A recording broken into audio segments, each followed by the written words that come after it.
নমস্কার, সবাই কেমন আছেন? আশা করি ভালো আছেন। আজকে আমার নাতনির জন্মদিন, তার জন্য আজকে ইলিশ মাছ নিয়ে আসা হয়েছে। মাটনও আছে, অনেক কিছু আছে, কিন্তু সব তো রান্না করে দেখানো সম্ভব না। আজ ইলিশ মাছটা আমি এখন আপনাদের সঙ্গে রান্নাটা দেখাবো।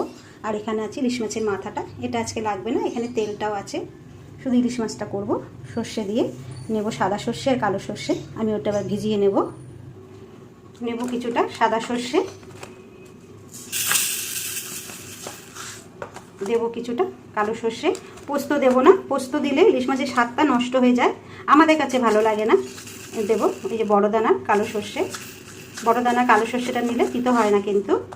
এবার এই দুটো জিনিস আমি এবার ভিজিয়ে রাখবো কিছুক্ষণ। সর্ষে ভিজিয়ে রেখেছি, আর এই যে পাকা কাঁচা লঙ্কাগুলো দেবো। লঙ্কাগুলো খুব ঝাল, আর রান্না করলে রঙটা খুব সুন্দর আসে। এই আমি সাদা সর্ষে, কালো সর্ষে, কাঁচা লঙ্কা এই মিক্সি বাটিতে নিয়ে নিয়েছি। এবার এটা আমি পেস্ট করে নেব। এর মধ্যে একটু নুন আর একটু হলুদ দেবো, তাহলে তিতোটা হবে না। এই যে আমি পেস্টটা করে নিয়েছি, দেখুন কি সুন্দর রঙটা এসছে পাকা কাঁচা লঙ্কা। এবার আমি মশলাটা মেখে নেব। দিয়ে দিচ্ছি সর্ষের তেল,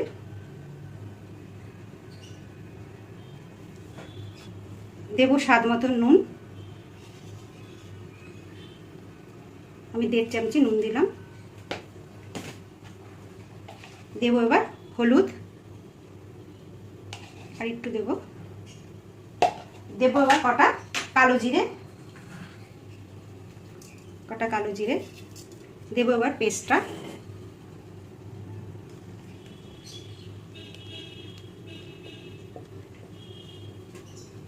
এটা আমি ভালো করে মেখে নিয়ে আমি 10 থেকে 20 মিনিট মাছটাকে মাখিয়ে রেখে দেবো। কেন এত মোটা মোটা মাছ, একটু মাখিয়ে না রাখলে মাছে কিছু ঢুকবে না, নুন হলুদ মশলা কিচ্ছু ঢুকবে না। ভালো করে এটাকে মেখে নেবো। মাছগুলো সব দিয়ে দেবো। মাছের লেজাটা এত বড়, ওর জন্য আমি একটু কেটে কেটে নিলাম, যাতে এর মধ্যে সব কিছু ঢোকে। মাছগুলো দিয়ে আমি মাখিয়ে নেবো।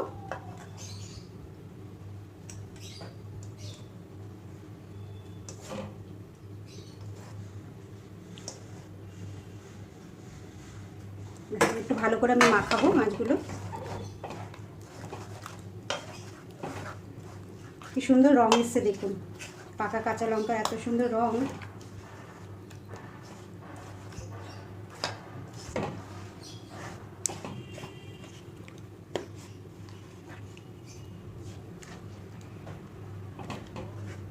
ব্যাস, এর উপরে আমি এবার একটু সর্ষের তেল দিয়ে দেবো, দিয়ে আমি কিছুক্ষণ ঢেকে রাখবো। দেবো একটু সর্ষের তেল,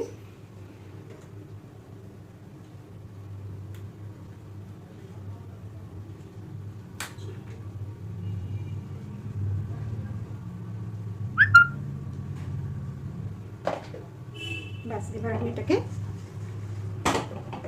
ঢাকা দিয়ে রাখবো। রেখেছিলাম 20 মিনিট হয়ে গেছে। এবার আমি গ্যাসটা ধরিয়ে দেব। মাছে অল্প একটু জল দেব, এই যে এইটুকু জল দেব, বেশি দেব না।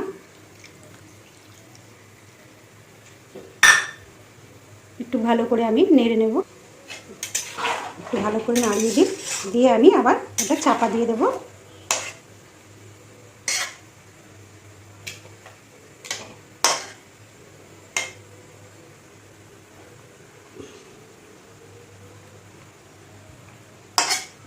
বাস, এবার একটু চাপা দিয়ে দেবো মাছটা। আমি মাছের চাপাটা এবার খুলে নেব।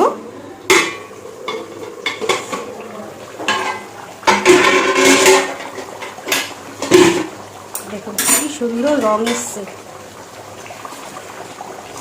ইলিশ মাছ তো বেশি আমি ফোটাবো না, ইলিশ মাছ বেশি ফোটালে, বেশি রান্না করলে ইলিশ মাছ কিন্তু টক হয়ে যায়। মাছ আমার প্রায় হয়ে এসছে। এবার একটু গ্যাসটা কমিয়ে দিয়ে আর একটু ঢেকে নেব। আমি গ্যাসটা কমিয়ে দিলাম, আর 2 মিনিটের মতন আমি রান্নাটা করে নেব। বাস, এবার আমি চাপাটা নামিয়ে নেব। কি সুন্দর আস্তে আস্তে ফুটছে, মাছ আমার হয়ে গেছে। এর উপর এবার আমি কিছু কাঁচা লঙ্কা চিড়ে রেখেছি, এটা দিয়ে দেবো। এবার একটু চাপা দিয়ে দেবো, দিয়ে আমি গ্যাসটা বন্ধ করে দেবো। আমি চাপাটা খুলে নেব।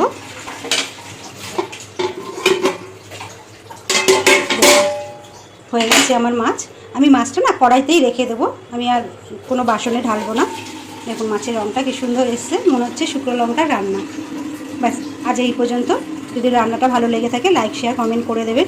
সবাই ভালো থাকবেন, সুস্থ থাকবেন, আবার দেখা হবে।